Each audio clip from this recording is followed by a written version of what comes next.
about 10 days after 9/11, I went through the Pentagon and I saw Secretary Rumsfeld and Deputy Secretary Wolfowitz. I went downstairs just to say hello to some of the people on the Joint Staff who used to work for me, and one of the generals called me in. He said, "Sir, you got to come in. You got to come in and talk to me a second." I said, "Well, you're too busy." He said, "No."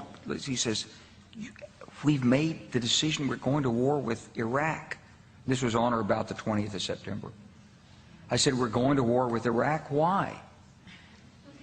He said, "I don't know." He said, "I guess they don't know what else to do." So I said, "Well, did they find some information connecting Saddam to al-Qaeda?" He said, No. He says, "There's nothing new that way. They've just made the decision to go to war with Iraq." He said, "I guess it's like we don't know what to do about terrorists, but we've got a good military and we can take down governments." And he said, "I guess if the only tool you have is a hammer, every problem has to look like a nail."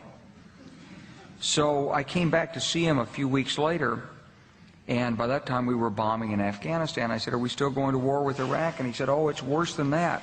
He said, he reached over on his desk, he picked up a piece of paper, and he said, I just got this down from upstairs," meaning the Secretary of Defense's office today, and he said, "This is a memo that describes how we're going to take out 7 countries in 5 years, starting with Iraq and then Syria, Lebanon, Libya, Somalia, Sudan, and finishing off Iran."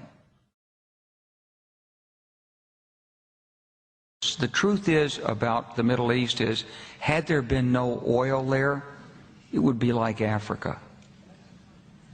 Nobody is threatening to intervene in Africa.